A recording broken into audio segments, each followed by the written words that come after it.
warahmatullahi wabarakatuh. Perkenalkan, nama saya Muhammad Rizky dengan NIM 120802124226 kelas 2A Agroteknologi. Di sini saya akan menjelaskan mengenai materi pola pewarisan pembungaan, yaitu pada tanaman sorghum atau sorghum bicolor L. Moens.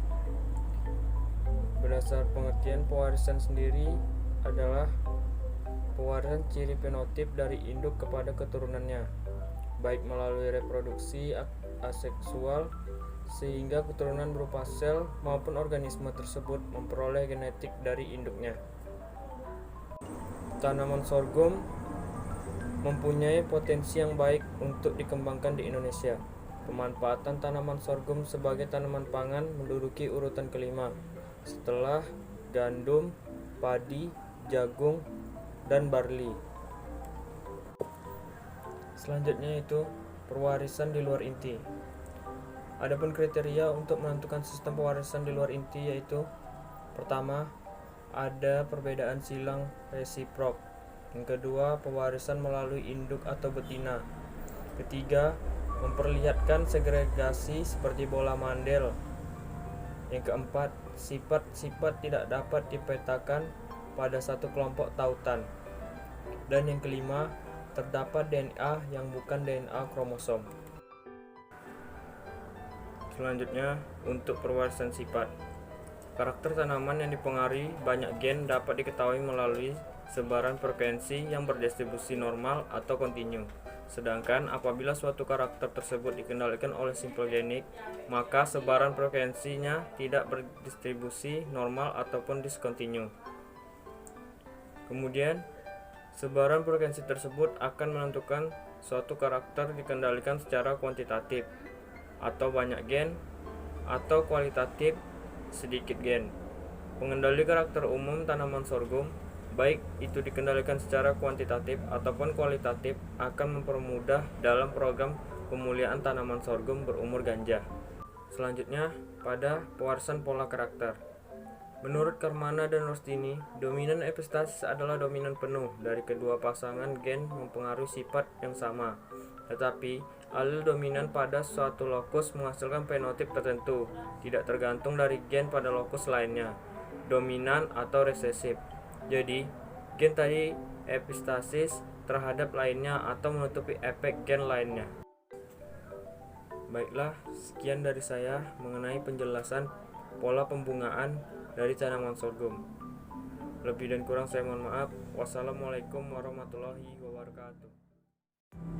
Assalamualaikum warahmatullahi wabarakatuh. Perkenalkan, nama saya Muhammad Rizky dengan NIM 120802124226 kelas 2A Agroteknologi.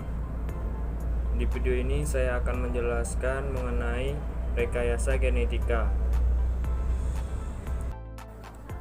Pertama itu pada pengertian rekayasa genetika.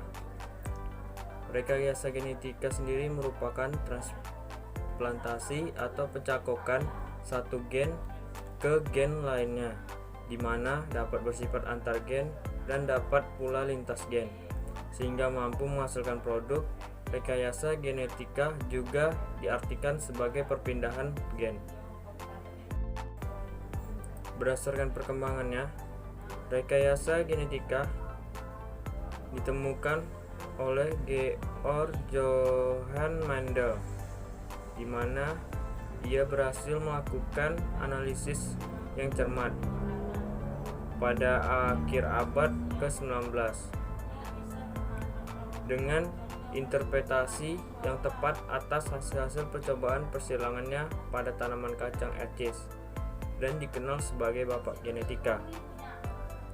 Pada tahun 1920-an dan tahun 1940-an terungkap bahwa senyawa kimia materi genetik adalah asam deoksiribonukleat. Pada tahun 1953 oleh J.D. Watson dan F.H.C. Crick dengan ditemukannya model struktur molekul DNA kemudian disebut genetika molekuler. Tujuan rekayasa genetika Pertama, pada tanaman, rekayasa genetika pada tanaman mempunyai target dan tujuan antara lain peningkatan produksi, peningkatan mutu produk supaya tahan lama dalam penyimpanan pasca panen, peningkatan kandungan gizi, tahan terhadap serangan hama dan penyakit tertentu, tahan terhadap pestisida,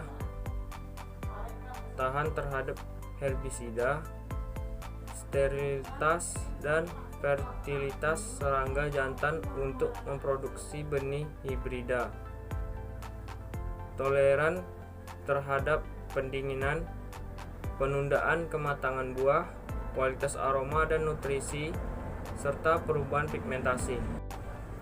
Kemudian pada mikroba, rekayasa genetika pada mikroba antara lain yaitu mikroba untuk fermentasi, peningkatan nitrogen udara, meningkatkan kesuburan tanah, mempercepat proses kompos dan pembuatan makanan ternak, mikroba prebiotik untuk makanan olahan dan untuk menghasilkan bahan obat-obatan dan komestika.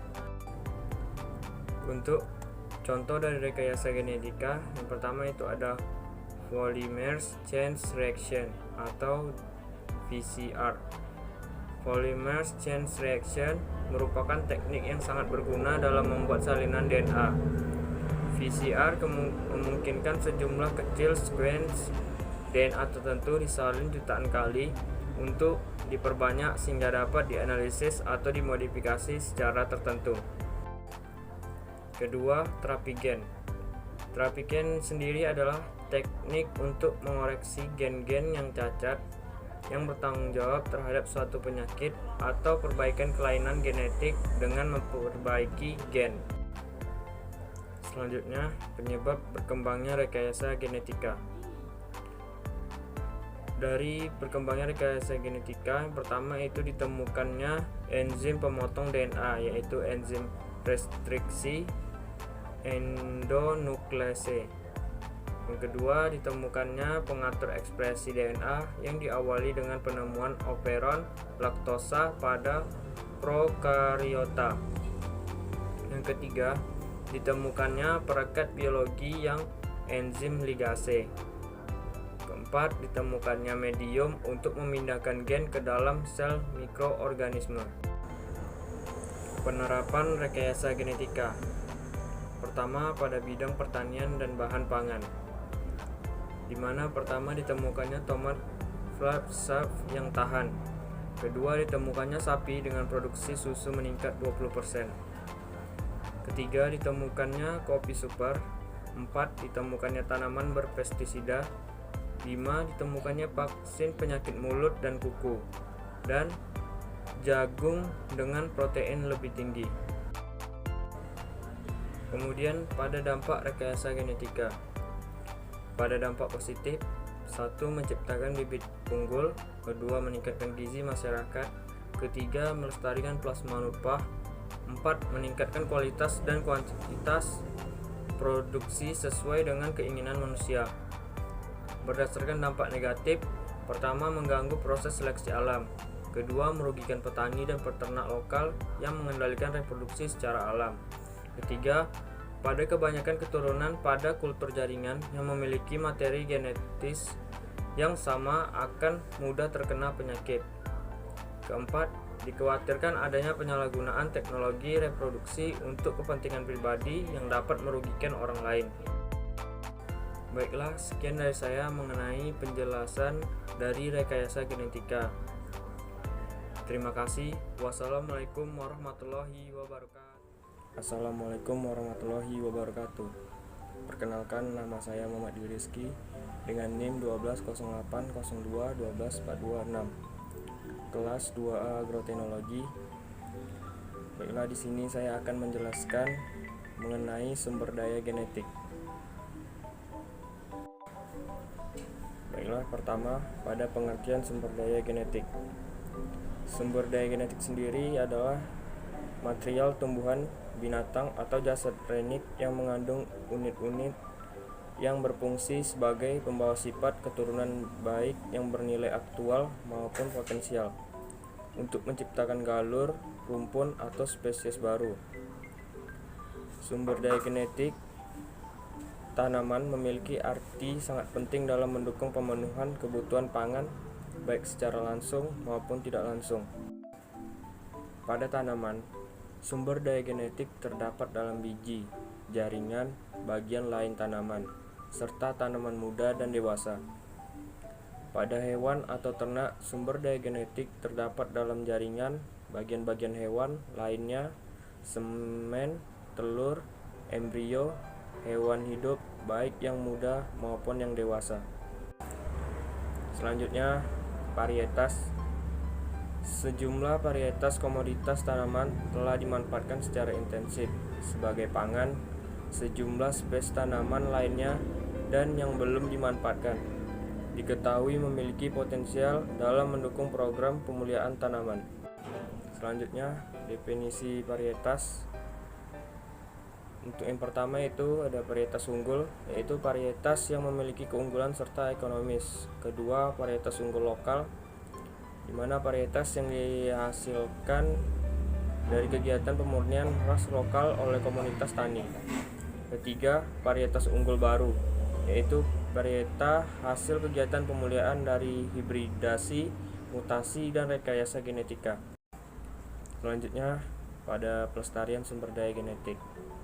Sumber daya genetik atau plasma nutfah yang berupa keanekaragaman tanaman perlu dilestarikan untuk dapat digunakan secara berkelanjutan, di mana pelestarian sumber daya genetik dilakukan melalui koleksi plasma nutfah. Selanjutnya, manfaat sumber daya genetik. Peran sumber daya genetika dalam menghasilkan produk dan varietas. Dari segi nilai ekonomi real, yaitu sumber benih dan bahan baku, sehingga kemudian bisa menjadi produk. Dari segi potensi nilai ekonomi, dari berupa pemulihan, mendapatkan varietas yang unggul sehingga bisa menjadi sebuah produk. Baiklah, sekian dari saya mengenai penjelasan sumber daya genetik. Terima kasih. Wassalamualaikum warahmatullahi wabarakatuh. Assalamualaikum warahmatullahi wabarakatuh. Perkenalkan, nama saya Muhammad Rizky dengan NIM 1208021246, kelas 2A Agroteknologi. Di sini saya akan menjelaskan mengenai konservasi plasma nutfah.